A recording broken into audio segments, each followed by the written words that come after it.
The message arrived at 3:47 a.m. Earth Standard Time. Every screen on the planet flickered once, then displayed the same words in every human language. The Galactic Council had voted. 847 species had raised their appendages, tentacles, and energy fields in agreement. 0 had opposed. Humanity was no longer considered a protected species.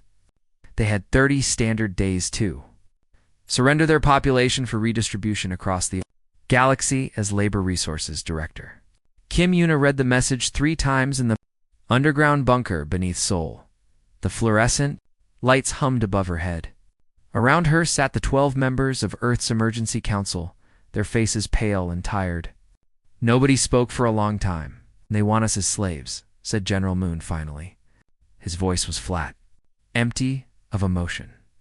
They don't use that word, replied Minister Han. They call it contribution to galactic prosperity. It is slavery, said Kim Yuna. She placed her hands flat on the table. The question is simple. Do we accept this? The vote took less than 1 minute. 12 hands rose against surrender. Kim Yuna nodded slowly. She had expected nothing less. Humanity had faced extinction before. They had survived ice ages, plagues, and wars that killed millions. They had clawed their way to the stars with blood and determination. They would not kneel now. She picked up the secure phone and dialed a number that only 7 people on Earth knew existed, 4,000 kilometers above the planet. Admiral Park Tae-ho sat alone in his quarters aboard the flagship Resolute. He was a thin man with gray hair and eyes that had seen too much death. His wife and daughter had been taken during the first alien survey missions. When the Valori ships came to study humanity like animals in a zoo, he never saw them again. When his phone rang, he already knew what the orders would be. Admiral, said Director Kim's voice. Operation Thunderclap is authorized. Understood, he replied. Timeline? Immediate. Park Tae-ho ended the call and sat in silence for a moment. He looked at the photograph on his desk. His daughter had been 7 years old when they took her. She would be 19 now if she was still alive.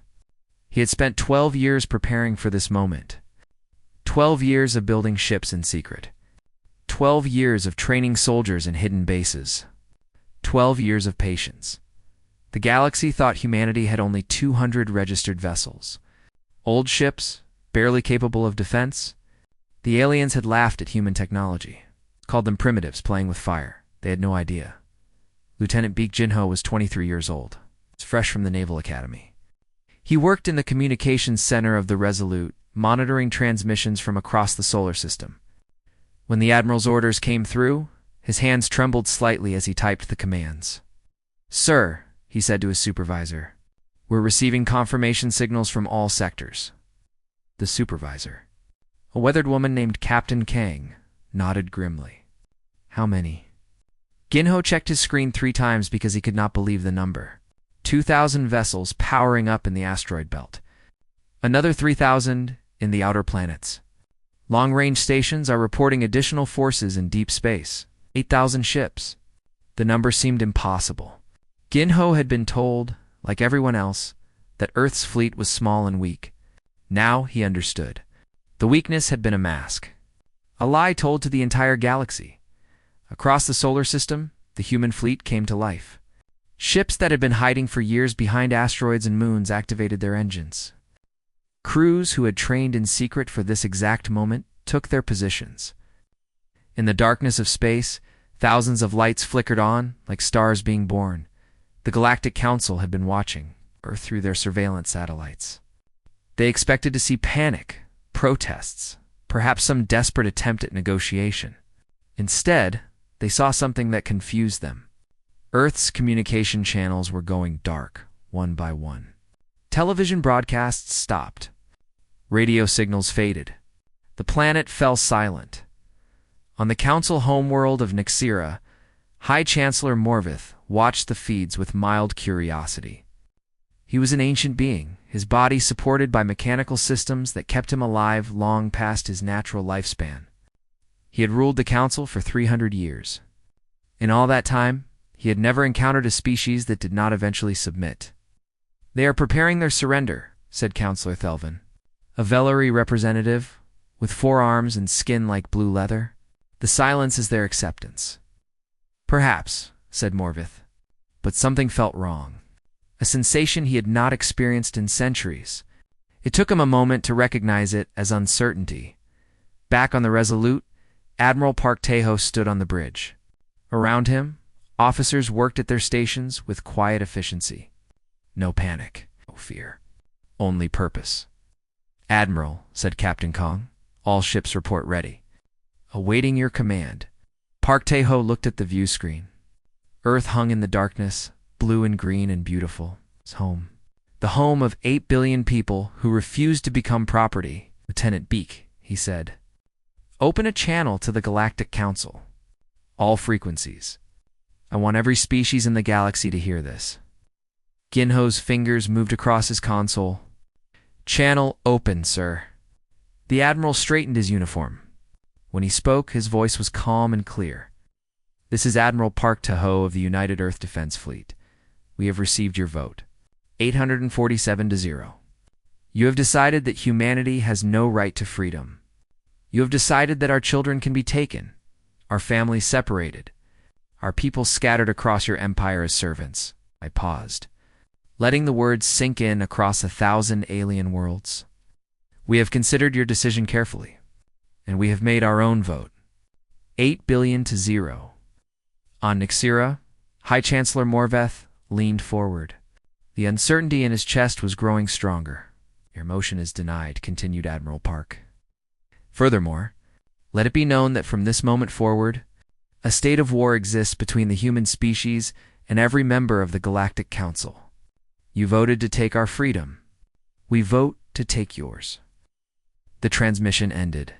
Silence filled the council chamber. Then the first reports began arriving. Human ships emerging from hidden positions across the galaxy.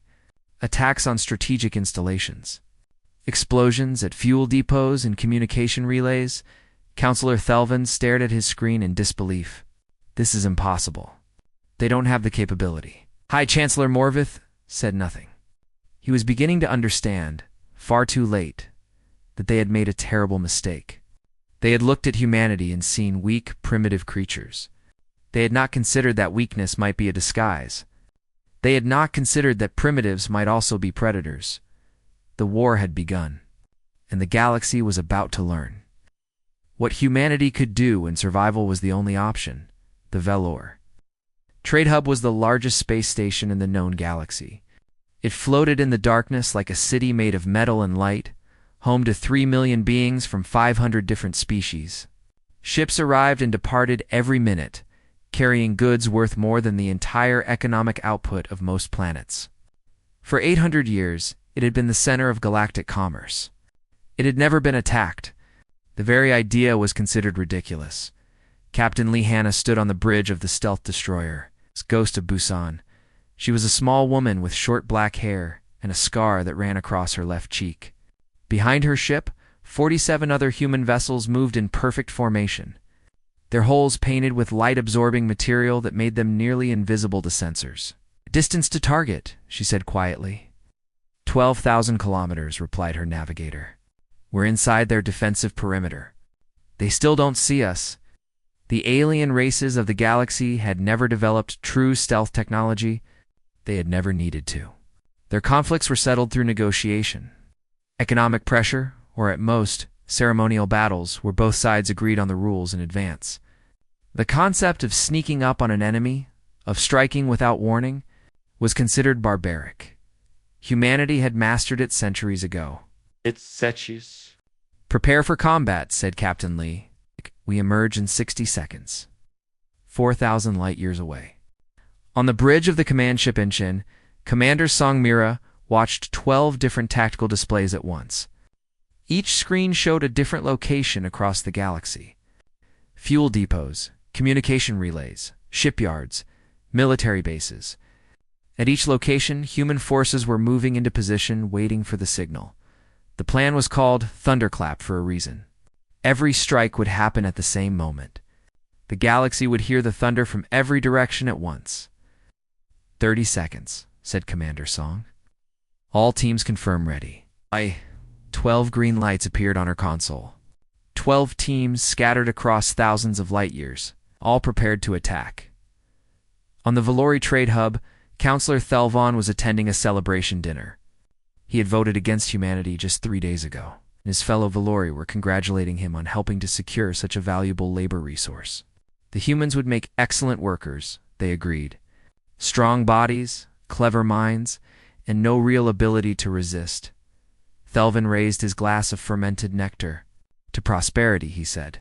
The station shook. Alarms began screaming. The lights flickered and died, replaced by the red glow of emergency systems. "What is happening?" demanded Thelvin. But nobody could answer him, because nobody understood. Captain Lee Hanna's fleet had emerged from stealth directly in front of the STA. Tyon's main docking ports. Their weapons fired before the alien defense systems even registered their presence. The first volley destroyed the station's shield generators. The second disabled its communication array. "Launch boarding teams," ordered Captain Lee. Sergeant Cho Woo-jin was already moving before the order finished. He led a squad of 20 soldiers, all wearing powered armor that made them stronger and faster than any alien species. Their dropship crossed the gap between the Ghost of Busan and the station in less than 30 seconds. They breached the hull with shaped charges and poured inside. The station's interior was chaos. Aliens of all shapes and sizes were running, screaming, trying to understand what was happening. Wu Jin and his team ignored them. They had one objective: the reactor core. The Valori security forces tried to stop them. These guards were tall and muscular, bred for intimidation. They had never faced an enemy that was not afraid of them. When Wu Jin's squad opened fire, the guards broke and ran within minutes. "Reactor core secured," reported Wu Jin, 11 minutes after boarding began. "No casualties." Across the galaxy, similar reports were flooding into Commander Song's console. The fuel depot at Korath Station, captured. The communication relay at Nexus 7, destroyed. The shipyard at Velor Prime, burning. 12 targets, 12 successes, all within the same hour. On the trade hub, Counselor Thelvin was hiding behind an overturned table when human soldiers found him. They did not hurt him. They simply told him to stay where he was and continued moving through the station. One soldier paused and looked at him. Through the helmet's visor, Thelvin could see human eyes. They were calm, focused, professional. There was no anger in them, no hatred, just cold determination. "You voted against us," said the soldier. It was not a question. Thelvon could not speak. His 4 hands were shaking. "You're going to watch what happens when you try to enslave the wrong species." The soldier moved on. Thelvin stayed behind his table, trembling, as the sounds of battle echoed through the station. On Nakira. High Chancellor Morvith was receiving reports from across his empire. The numbers were incomprehensible. 23 installations attacked, 15 already fallen. Human ships appearing in places they should not be, using tactics that made no sense. How did they get so many vessels? Demanded Admiral Korath, commander of the Council's defense forces. Our intelligence said they had 200 ships at most. Our intelligence was wrong, said Morvith quietly. The truth was becoming terrifyingly clear. Humanity had been lying to them for years. The weak, primitive species with their tiny fleet had been building in secret, preparing for exactly this moment. Every diplomatic smile, every humble trade negotiation, every acceptance of insult and disrespect had been a mask.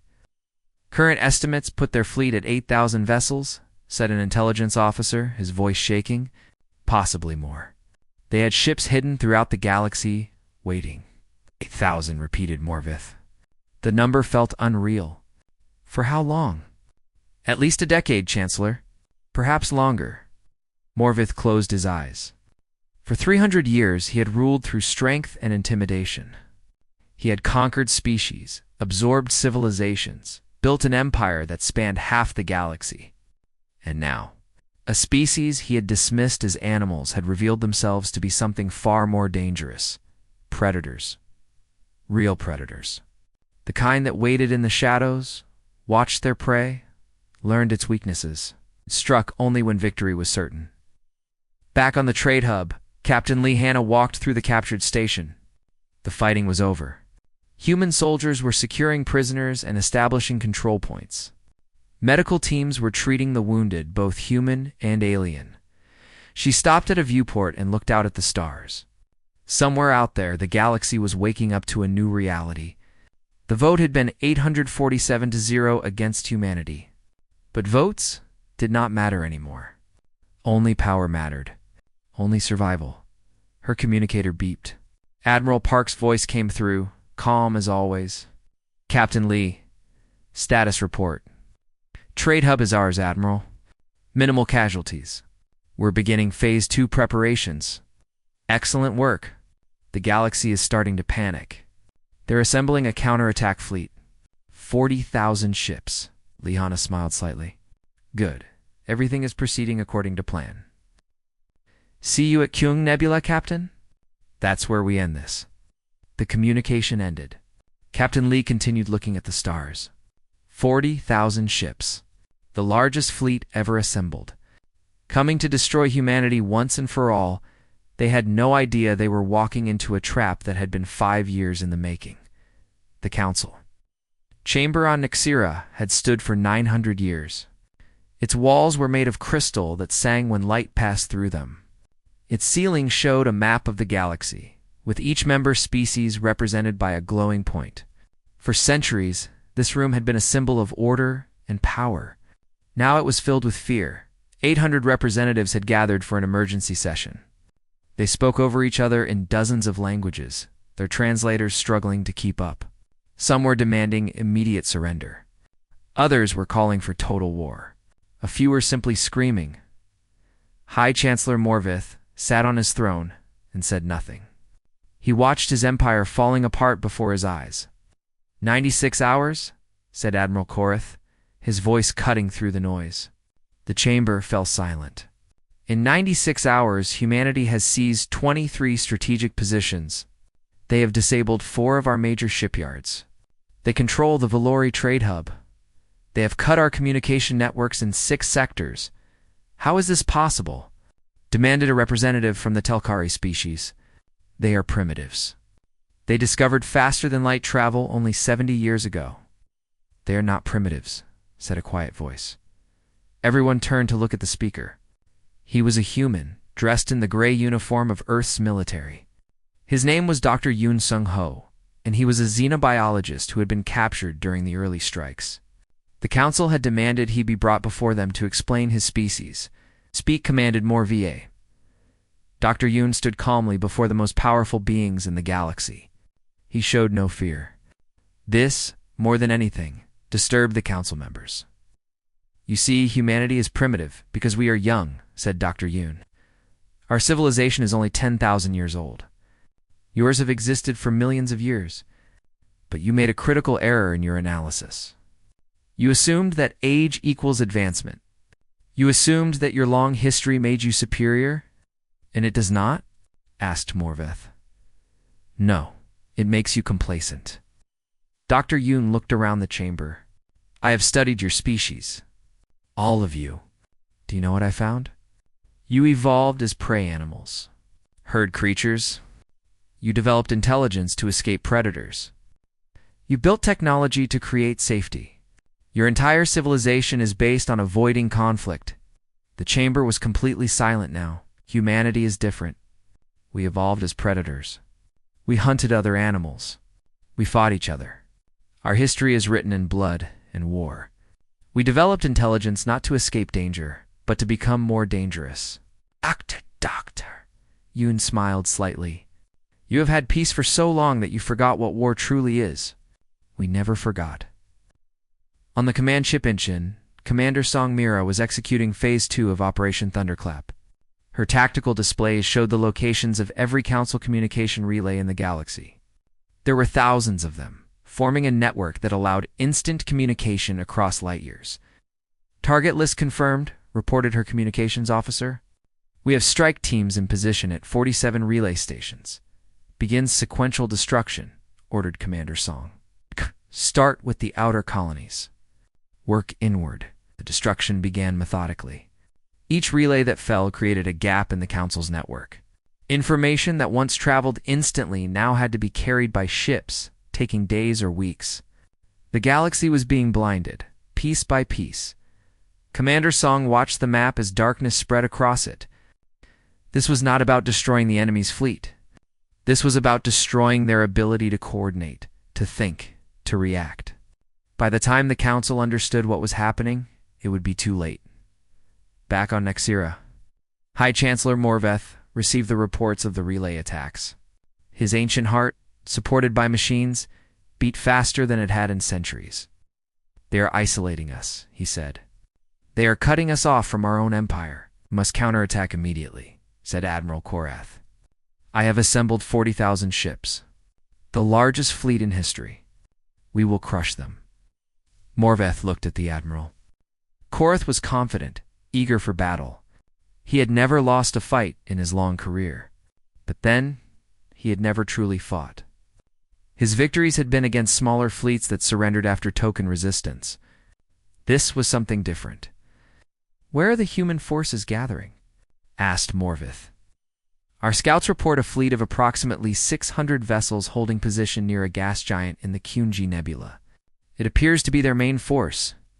600 against 40,000, Morveth considered this. It seems impossible odds. Odds? "They are desperate," said Korath. "They know they cannot win. This is their final stand?" But Morveth was not so sure. Everything humanity had done so far had been calculated, precise, planned. Why would they suddenly make such an obvious mistake? He turned to Dr. Yoon, who was still standing before the council. "What do you think, human? Is this your final stand?" Dr. Yoon's expression did not change. "I think, Chancellor, that you should ask yourself a question. If you were facing a species that had been secretly building a fleet for 10 years, a species that had just executed perfectly coordinated attacks across your entire empire, would you expect them to make such a simple error?" The chamber fell silent again. "You're walking into a trap," said Dr. Yoon simply. "You know this, and you will walk into it anyway, because you have no other choice. Because if you do not attack, humanity will continue destroying your infrastructure piece by piece until your empire collapses. Either way, you lose." Admiral Korath stepped forward angrily. "You dare threaten us? You are one human. We are the Galactic Council." "I am not threatening you," said Dr. Yoon. "I am simply explaining your situation. Humanity did not start this war. You did when you voted to enslave us. We are simply finishing it." High Chancellor Morveth made his decision. He had no choice, really. If he did not act, his empire would crumble. If he acted and failed, at least he would have tried. "Admiral Korath, take your fleet to the Kyungi Nebula. Destroy the human forces. Reclaim our honor." Korath saluted, his confidence unshaken. "It will be done, Chancellor. In 3 days, humanity will be broken." As the admiral left, Morveth looked at Dr. Yoon one final time. The human was still smiling. "You seem very calm for a prisoner whose species is about to be destroyed," said Morveth. "With respect, Chancellor," replied Dr. Yoon, "in 3 days, one of our species will be broken. I am simply confident about which one it will be." Far away in the cold darkness of the Kyungi Nebula, Admiral Park Tae-ho stood on the bridge of the Resolute. His 600 ships waited in formation, visible to any scanner that looked their way. They appeared vulnerable, alone, doomed, but beneath the surface of the nebula, hidden among the gas clouds and asteroid fields, thousands of weapons platforms sat dormant. Automated defense systems waited for activation. Millions of mines floated silently in the void. The trap had taken 5 years to build. Every piece had been placed with care, tested, refined. When the alien fleet arrived, they would find not a desperate last stand, but a killing field designed with one purpose: to break the back of the Galactic Council forever. Admiral Park looked at the stars and thought of his daughter. Soon, he told himself. Soon, this would be over, and humanity would never be threatened again. "Admiral," said Lieutenant Baek Jin-ho. "Long-range sensors detect the enemy fleet. 40,000 vessels. They will arrive in 72 hours. Park Tae-ho nodded slowly. Good. Let them come. We've been waiting long enough. The CUNY Nebula was beautiful. Purple and gold gases swirled through space like paint dropped in water. Ancient stars glowed at its heart, their light filtering through clouds of dust and ice. For millions of years it had been empty, forgotten. Considered worthless by the galaxy's great powers, humanity had spent 5 years turning it, into a weapon. Vice Admiral Odahi had designed the defense grid personally. She was a patient woman, the kind who played strategy games that lasted years and enjoyed every moment. When the Council had voted against humanity, she had smiled. Not because she wanted war, but because she had been preparing for it her entire career. Finally, her work would be tested. She stood on the bridge of the Inchin, watching the enemy fleet approach on her tactical display. 40,000 ships, arranged in a classic formation that had not changed in 300 years. They were confident, overwhelming, unstoppable.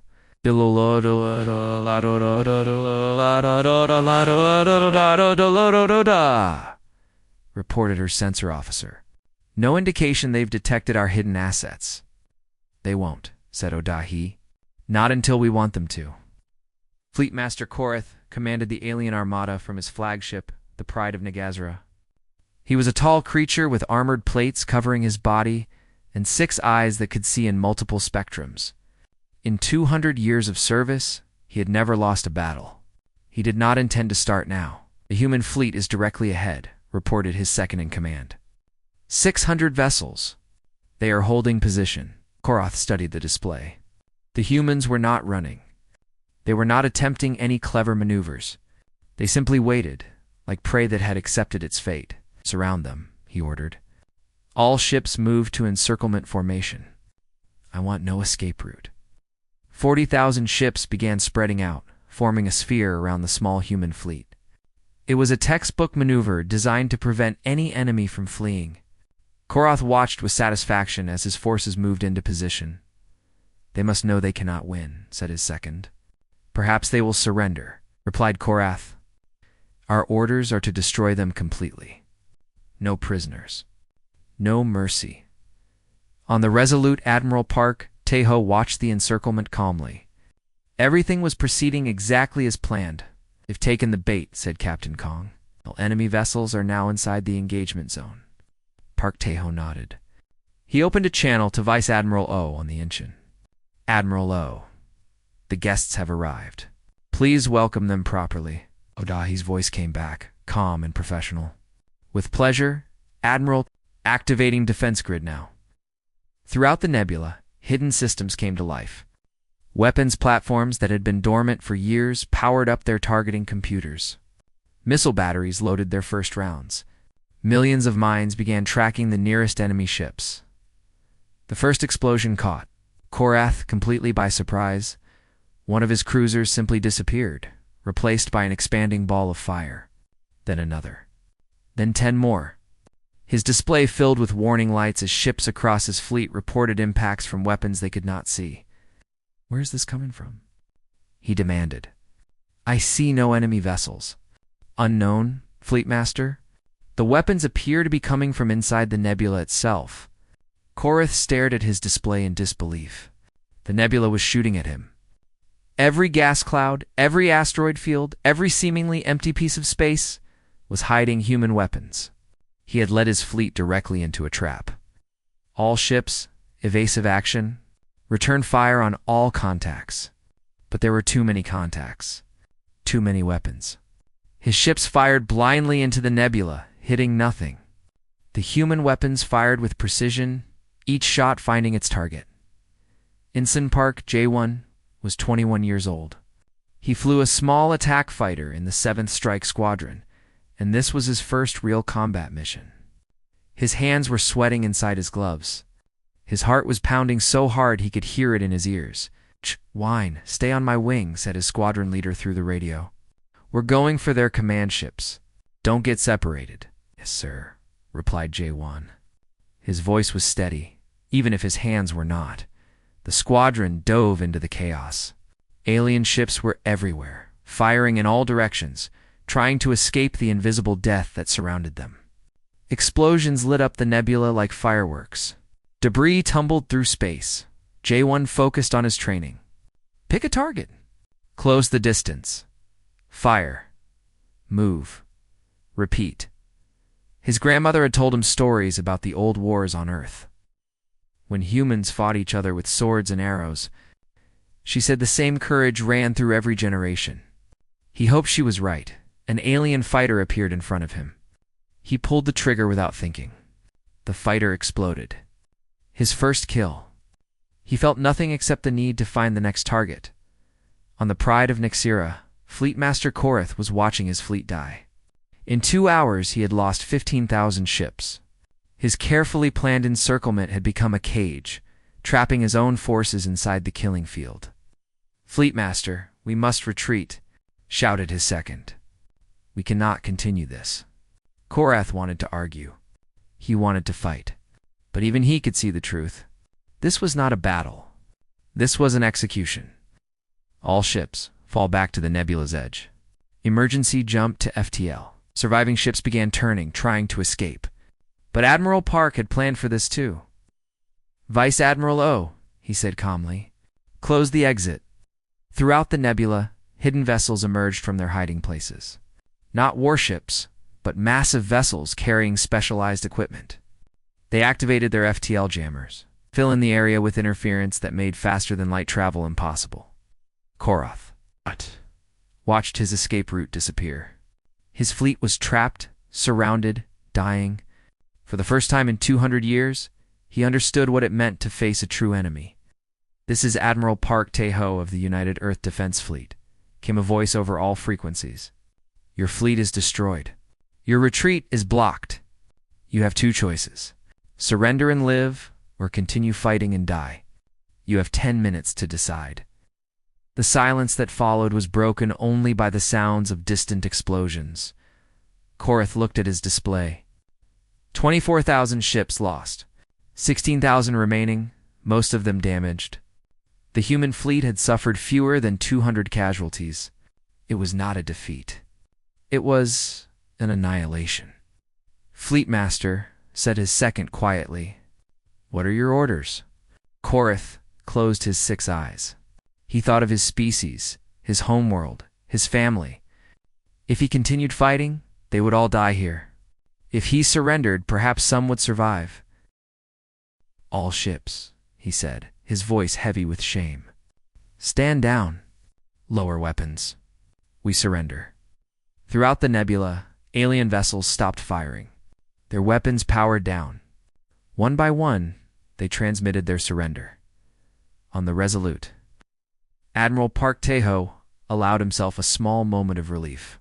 The largest fleet ever assembled had been broken in less than 3 hours. The war was not over, but the outcome was no longer in doubt.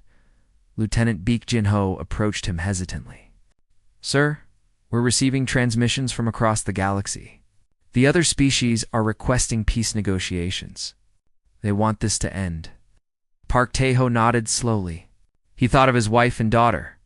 He would probably never see them again. But perhaps because of today, no other human family would suffer as his had. "Tell them we accept," he said. "The fighting can stop, but the negotiations will be on our terms." Far away on Nyxera, High Chancellor Morvith watched the battle reports in silence. His greatest fleet destroyed. His finest commander captured. His empire crumbling. The human doctor Yoon Sung-ho was still in the chamber, still watching, still smiling that small, knowing smile. "You knew," said Morvith quietly. "You knew this would happen." "I told you," replied Dr. Yoon. "No. We have been preparing for this moment for a very long time."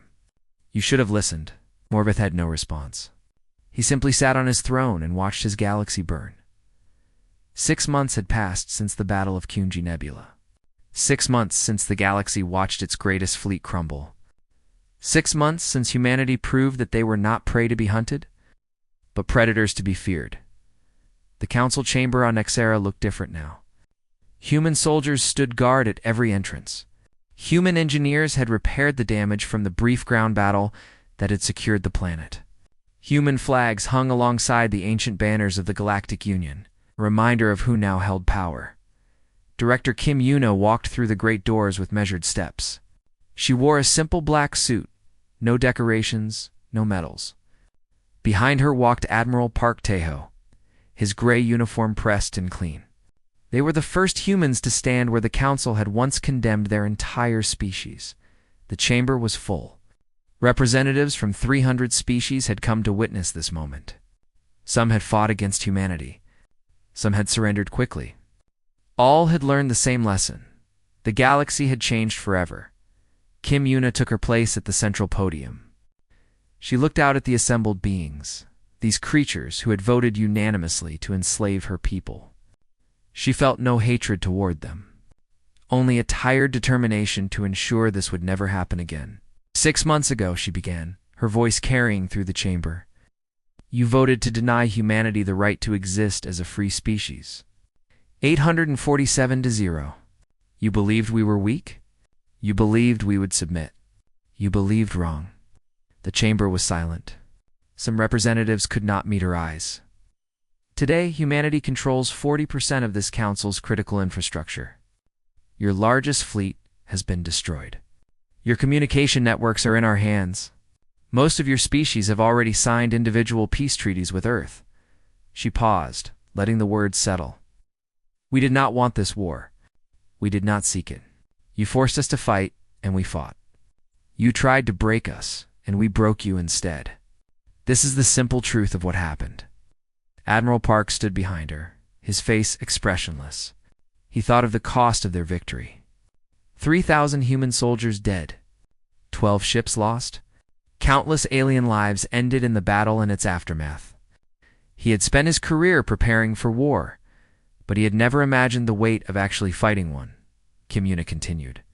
But humanity did not fight for revenge. We did not fight to conquer. We fought for the right to exist as equals, nothing more and nothing less. And now that the fighting is over, we must decide what comes next. Councillor Thelvin rose from his seat. He was one of the few original council members who had been allowed to remain. The Vellery representative looked older than he had 6 months ago, his blue skin pale and lined with exhaustion. Director Kim, he said, his voice respectful in a way it had never been before the war. The Vellery people have authorized me to speak on their behalf. We recognize that we were wrong. We treated humanity as lesser beings, and we have paid dearly for that arrogance. Kim Yuna nodded slightly, waiting for him to continue. I propose a new galactic charter. One that recognizes humanity as a founding member of a restructured union. One that guarantees the rights of all species. Strong and weak, old and young. One that ensures what happened to humanity can never happen to anyone else. The chamber stirred. Representatives whispered to each other, debating, considering. The Vellery support this proposal, continued Thelvin. We ask only for mercy, and the chance to prove that we can be better than we were. Kim Yuna looked at him for a long moment. This was the same being who had voted to enslave her people. The same being who had toasted their conquest while human soldiers were dying to free themselves. Now he stood before her, asking for mercy. She thought about her grandmother, who had survived the Korean War. She thought about her grandfather, who had rebuilt their family home from ruins. Humanity had always known how to hate, but they had also learned, slowly and painfully, how to forgive. The proposal is accepted, she said. Humanity will join this new union as equals. We will help rebuild what was destroyed. We will share our technology, our knowledge, our culture. But we will never again accept being treated as less than what we are. The vote was held immediately. This time, it was unanimous in the other direction. 300 species voted to accept humanity as founding members of the new Galactic Union. 0 opposed. After the ceremony, Admiral Park stood alone on a balcony overlooking the capital city of Nixera. The alien architecture stretched toward the sky, beautiful and strange. Human ships patrolled overhead, their presence a constant reminder of the new balance of power. Dr. Yoon Sung-ho joined him, carrying 2 glasses of something that looked like wine but probably was not. You seem troubled? Admiral, said Dr. Yoon. I'm thinking about the cost, replied Park. He took the glass but did not drink. Thousands dead. Billions of lives disrupted. An entire galaxy changed forever. Do you regret it? Park was silent for a long time. No. I regret that it was necessary. I regret that they forced us to this. But I do not regret fighting for our survival. And that is enough. Dr. Yoon looked out at the city. The next generation will never know a galaxy where humanity was considered prey. They will grow up as equals, as partners, as citizens of something larger than Earth alone. That is worth any price. Park thought of his daughter. He had never found her, despite searching the liberated planets for months. Perhaps she was still alive somewhere. Perhaps she was not. Either way, she would be proud of what humanity had achieved. On Earth, the news of the treaty spread quickly. People gathered in streets and squares, celebrating the end of the war. But it was not the wild celebration of conquest. It was something quieter, deeper. Relief that the fighting was over. Hope that the future might be better. Director Kim Yuna returned to Seoul 3 days later. She walked through the underground bunker where she had given the order to fight, where the emergency council had voted to resist slavery. The room was empty now, the screens dark. The chairs pushed back from the table. She sat down in her old seat and closed her eyes. For the first time in months, she allowed herself to cry. On Nexira. Young children gathered at the observation platforms to watch the human ships in orbit. The vessels were different from anything they had seen before, their designs strange and angular, their engines glowing with unfamiliar light. A young girl tugged at her parent's arm. "What are they?" she asked, pointing at the ships. Her parent, a being with soft gray fur and large dark eyes, hesitated. How could you explain humanity to a child? How could you describe a species that had been dismissed as primitive, condemned as inferior, and yet had risen to change the entire galaxy? "They are survivors," said the parent finally. "They are what we forgot we could be." The child did not understand. She was too young. But someday she would learn the full story. She would learn about the vote, the war, the trap at Kungi Nebula. She would learn that the galaxy had once tried to enslave a species and had nearly been destroyed for it. And she would learn the most important lesson of all. Never underestimate those who fight for their freedom. In the darkness of space, human ships continued their patrols. Earth's channels reopened, broadcasting music and art and stories to a galaxy that was finally ready to listen. The war was over. The healing had begun, but humanity would never forget what had been done to them. And the galaxy would never forget what humanity had done in return. Some lessons once learned last forever.